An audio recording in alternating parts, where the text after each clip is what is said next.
Hello guys, আমার channel most day আউটে আমরা সবাইকে ওয়েলকাম। তোমরা তো হোয়ার ইজ মো চ্যানেলে দেখতেই পেয়েছো আমি দুর্গাপুর থেকে কলকাতা এসেছিলাম। তারপর এবার কিন্তু দুর্গাপুর ফিরে যাওয়ার পালা। তো দুপুর ভাত খেয়ে আমি আর বাবা বেরিয়ে পড়লাম শিয়ালদার উদ্দেশ্যে। দেখো ট্রেনের জন্য অপেক্ষা করছি, বাবাও দাঁড়িয়ে আছে। দেখো সঙ্গে সঙ্গে ট্রেন কিন্তু চলে এলো। দেখো ট্রেনে উঠে কিন্তু আমি বসার জায়গাও পেয়ে গেছিলাম, তাও আবার জানলার ধারে। যাই হোক, তো দেখো ট্রেনে কিন্তু মোটামুটি ভিড়ই আছে, খারাপ নেই। তারপর যেই দেখো বিধাননগর স্টেশনটা এলো, অমনি দেখো ট্রেন পুরো ফাঁকা হয়ে গেল। তারপর বাইরের দৃশ্য দেখতে দেখতে আমরা কিন্তু আলটিমেট পৌঁছে গেলাম শিয়ালদা স্টেশন। তারপর দেখো আমার হাতে দুটো ব্যাগ ছিল, বাবা একটা ব্যাগ নিয়ে নিয়ে আগে আগে হাঁটছে, বললো দরকার নেই, দিয়ে আমি নিচ্ছি ব্যাগটা। তো তারপর নিয়ে নিল। দেখো আস্তে আস্তে হাঁটছি আমরা। আর দেখো আমরা কিন্তু শিয়ালদা স্টেশনে পৌঁছি ডট একটাই, দেখতেই পাচ্ছ টাইমিংটা। আর আমাদের ট্রেন কিন্তু 1:40। দেখো ট্রেন কিন্তু চলেই এসেছে। তো আমি আর বাবা ট্রেনে উঠে পড়েছি। বাবা তো পুরো ঘেমে বাজে অবস্থা, তখন একটু ফ্যান চালায়নি ট্রেনে। তার বাবা নেমে একটুখানি চা খেলো, তারপর ট্রেনে উঠে দেখো ট্রেন কিন্তু ছেড়ে দিল। বাবা কার সঙ্গে মোবাইলে একটা কথা বলছিল। যাই হোক, চলো এবার যাওয়া যাক। বাবার তো ঘেমে বাজে অবস্থা, এদিকে আমার অবস্থা দেখো, কান ঢেকে বসে আছে। আমি এরকমই, মানে আমার একটুতেই ঠান্ডা লেগে যায় আর কি। যাই হোক, দেখো একদম সাইড লোয়ার পেয়েছি, তাই একদম পা ছড়িয়ে বাইরের দৃশ্য দেখতে দেখতে বসে আছি। ওই দেখো বাবা নেমে গেল নৈহাটি স্টেশনে। বাবা আমাকে নৈহাটি অবধি ছাড়তে এসেছিলো, তারপর বাবা কল্যাণীতে যাবে একটা কাজে। যাই হোক, দেখো সাইড আপারে যিনি আছেন তিনি উঠে পড়লেন, আমরা ওরমভাবেই বসে আছি দুজনে দুদিকে পা ছড়িয়ে। আননোন কিন্তু আমার, মানে আমার চেনা নয়, তাও আমরা ওভাবেই বসে বসে গেলাম আর কি।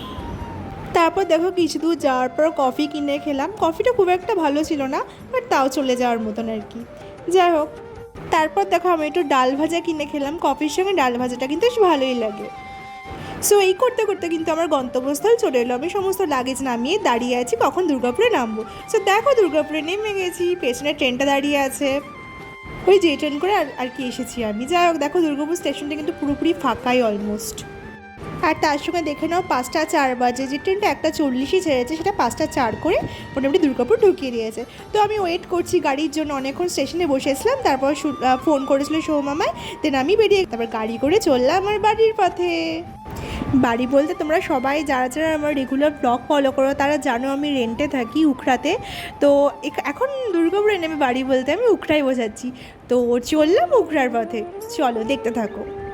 তোমরা এর আগের ভ্লগে দেখেছিলে যে ওই আমাকে নিতে আসে সবসময়, কিন্তু এইবারও আসতে পারিনি কারণ ওর একটা মিটিং ছিল। আর আমার উখড়ার বাড়িতে কিন্তু আমার শ্বশুর শাশুড়ি এসেছিলো, আগের দিন চলে এসেছিলো। আমি আগের দিন একটা কারণে আসতে পারিনি আর কি, তার জন্য আমাকে পরের দিন আসতে হয়েছিল। দেখো দুর্গাপুর থেকে কিন্তু অলমোস্ট উখড়ার রাস্তায় ঢুকেই গেছি আমি। আর উখড়া হলো গ্রামের রাস্তা দেখতে কিন্তু আমার খুবই ভালো লাগে, আশা করি তোমাদেরও ভালো লাগে। চলো তাহলে গ্রামের রাস্তাগুলো দেখো আর ব্লগটাকে এনজয় করো।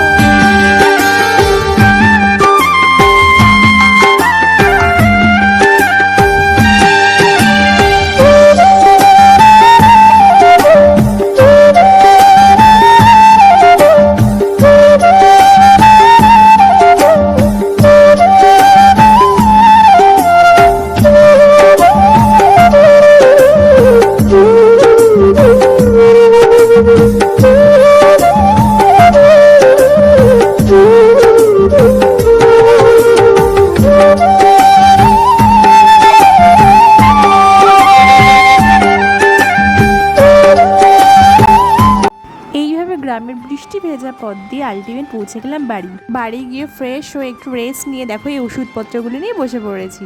অ্যাকচুয়ালি মেডিকেল রিপ্রেজেন্টেটিভ থেকে আমার বাবা মানে শ্বশুর মশাই এই ওষুধগুলো পায়, তো তার জন্য ফ্রিতেই আমাদের দিয়ে দেয়। তো সেই ওষুধগুলোই দেখছি কোনটা কি খাবো, সব নিয়ে রাখছি আর কি। সো চলো টাটা, এখানেই ব্লগটা কমপ্লিট করছি। দেখা হচ্ছে নেক্সট কোনো ব্লগে।